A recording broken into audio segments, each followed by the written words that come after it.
और कहते हो कि दिल का दरवाजा खुला है, आ जाओ, और चले जाओगे ना तो फंस जाओगे क्योंकि इसमें पिन लगा हुआ है, निकल ही नहीं पाओगे। है कि ये सब क्या है? चलिए, इसमें दो चीज है। सबसे पहले आपको यहां पर हम बता दें, चेम्बर, कितना चेम्बर या रेस में कहिए, है ना, या कोष्ठक कह लीजिए। तो इसमें 4 चेम्बर होता है। कितना चेम्बर होता है? सपोज करो कि ये हमारा क्या है, दिल है, और इस दिल में कितने चेम्बर आ गए? 4 चेम्बर। क्या सर इसीलिए 4 को बुला लेते हैं? ऐसा बिल्कुल नहीं है, ये इसमें केवल ब्लड का चक्कर है, इसमें कोई रह ही नहीं सकता। आप ऐसे सोचते हो कि उसके दिल में वो बस गया या ये बस गया, तो ऐसा कुछ नहीं है, क्योंकि इसमें केवल ब्लड का काम है। इसमें से ब्लड इसमें आएगा, उसके बाद फिर इसमें से इसमें आएगा, और यहां से पूरे शरीर में चला जाएगा। तो देखिए यहां पर ये फर्स्ट, ये सेकेंड, ये हमारा क्या हो गया, थर्ड, और ये हमारा चौथा चेम्बर हो गया। और आप देखो कि लेफ्ट राइट देखना है। देखिए ये वाला हमारा जो लाइन दिख रहा है ना, ये वाला लाइन, तो ऐसे आप हो जाओ, ठीक। और ऐसे होने के बाद मान के चलो ये हमारा, देखिए यहीं पर हम खड़े हो जाते हैं, दिख रहे होंगे, ये हमारा क्या है, दाहिना।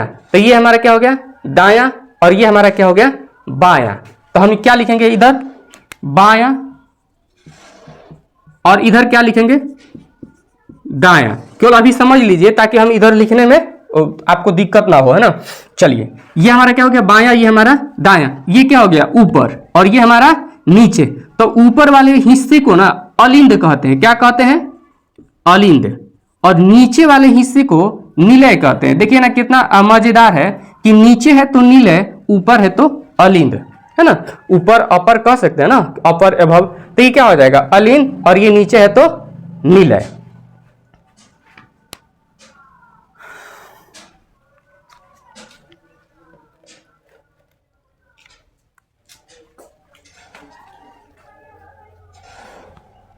इसको इंग्लिश में ऑरिकल कहते हैं, और इसको निलय को कहते हैं वेंट्रिकल। आप चाहे तो लिख सकते हैं, ठीक है।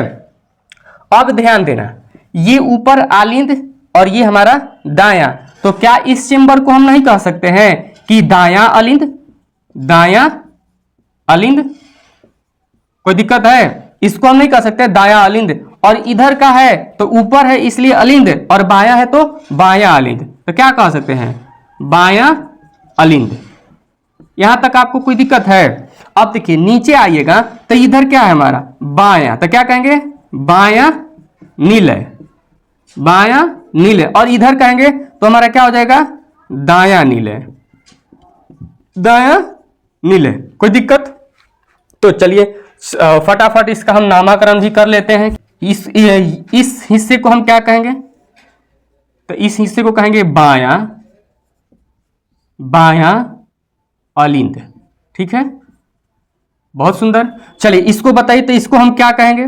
तो सर इसको हम कहेंगे बायां निलय, बायां निलय। बहुत ही अच्छा। और इसको हम क्या कहेंगे? तो इसको कहेंगे दायां, दायां अलिंद। क्या सॉरी, दायां निलय। क्या कहेंगे, दायां निलय। और इस ऊपर वाले हिस्से को क्या कहेंगे? तो इसको कहेंगे दायां अलिंद। चलिए, नाम आपने बहुत ही अच्छा से जान गए कि क्या है हमारा, ऊपर वाला हिस्सा अलिंद, नीचे वाला निलय। इधर है तो बायां अलिंद, ऊपर, नीचे है तो बायां निलय, और इधर में हमारा दायां निलय, और इधर दायां अलिंद। चलिए आप देखोगे ना तो यहां पर एक चीज दिख रहा होगा आपको। क्या दिख रहा है कि दो पैंप है। ये हमारा ये वाला जो पैंप है ये ऊपर के हिस्सों के लिए है, और ये वाला जो पैंप आप देख रहे हो ये नीचे के हिस्सों के लिए है। जैसे मान के चलो यहाँ हमारा हार्ट है, तो यहाँ से जो हमारा इस पूरे एरिया में भेजना काम कर रहा होता है तो उसके लिए पैंप है, और ये यहाँ से जो हमारा नीचे जो काम कर रहा है उसके लिए ये नीचे वाला पैंप है, ये वाला। तो इसलिए हम इसको क्या कहते हैं, पश्च महाशिरा। क्या कहते हैं, पश्च महाशिरा, महाशिरा। और इसको कहते हैं अग्र महाशिरा। यहां पर देखिए छोटा सा हम लिख देते हैं ना, क्योंकि आपको सुनाई तो दे ही रहा होगा ना, अग्र महाशिरा। चलिए ये हमारा पश्च महाशिरा हो गया, ये हमारा अग्र महाशिरा हो गया। से ब्लड आता है, और ब्लड कैसा आता है, तो अशुद्ध आता है। ये हमारे पूरे बॉडी से लेकर के ब्लड इसमें एंट्री मारता है अशुद्ध रक्त, जो कि नीले कलर का होता है। किस कलर का? नीले कलर का। आप देखे होंगे संरचना में, चाहे इस फोटो में आप देख रहे होंगे कि एक तरफ ब्लू ब्लड है और एक तरफ रेड ब्लड है। तो जो ब्लू वाला आप देख रहे हो ना, वो अशुद्ध है। अशुद्ध यानी कि वो कार्बन डाइऑक्साइड से युक्त है ना, तो इस वजह से वो नीला रहता है और इसमें ये एंट्री मारता है। उसके बाद यहां से ये इसमें प्रवेश करेगा। तो देखो, ये दायां आलिंद से किस में एंट्री मार दिया? दायां नीले में। अब दायां से बायां नहीं भाग रहा है, दायां आलिंद से यानी ऊपर से दाएं में आएगा, नीले में आ जाएगा, यानी कि ये किधर आ गया? नीचे आ गया। अब आप सोचोगे कि यहाँ 4 चेंबर है और चेंबर में इससे दूसरे चेंबर में जाने के लिए कोई गेट दरवाजा तो होगा ना, तो इसमें भी एक गेट है और वो त्रिदलीय होता है, यानी कि इसमें 3-3 गो वॉल पिन लगा रहता है। आप दिखाएंगे हम आपको, जैसे ही पूरा कर लेंगे ना, ब्लड यहाँ से हमारा जैसे बॉडी में चला जाएगा तो आपको दिखाएंगे कि कहाँ कहाँ इसका पिन रहता है। तो इसको कहते हैं त्रिदलीय कपाट। क्या कहते हैं? ये हमारा इसके लिए है, उसके लिए तो पता चल ही रहा है। इसको कहते हैं त्रिदलीय कपाट। क्या कहते हैं?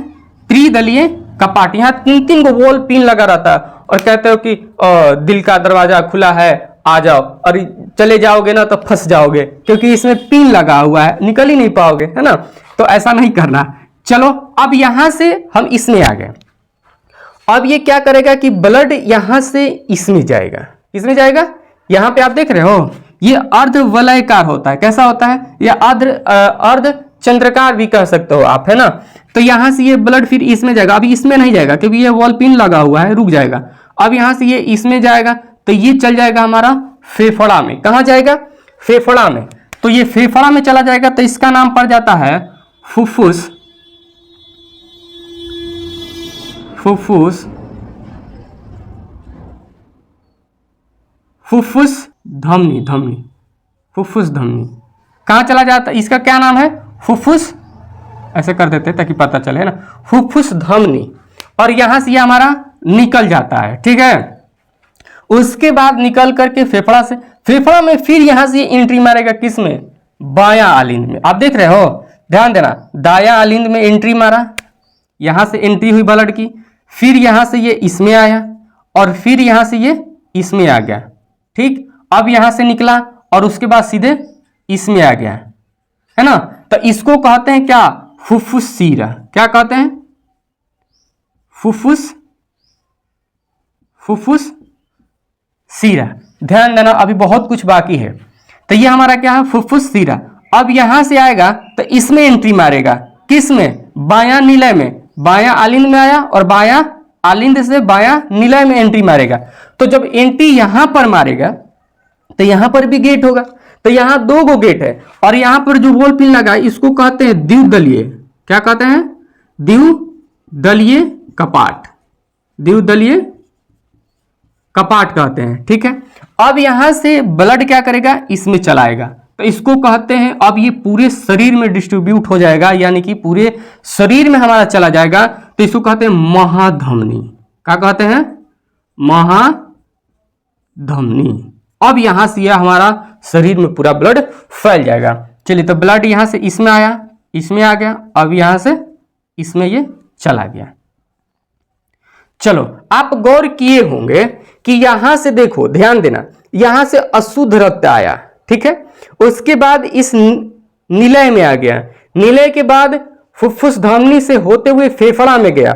अब फेफड़ा में क्या होगा कि वो शुद्ध रक्त हो जाएगा। कैसा हो जाएगा? वहीं पे हमारा अब रेड ब्लड आएगा। तो इसमें एंट्री मारेगा जो, वो रेड ब्लड और शुद्ध आएगा। कैसा आएगा? शुद्ध रक्त आएगा। शुद्ध रक्त आने के बाद यहां से ये एंट्री मारेगा, द्विदलीय कपाट होते हुए इसमें आएगा। अब यहां से ये क्या चला जाएगा? महाधमनी में। ये आ क्यों रहा है और महाधमनी में और फुफ्फुस धमनी में जा क्यों रहा है? ये पहुंचा कौन रहा है? अब अपने से ब्लड आ जाएगा और अपने से चल थोड़ी ना जाएगा, उसके लिए तो कोई प्रोसेस होगा, वो हम अभी आपको बताएंगे।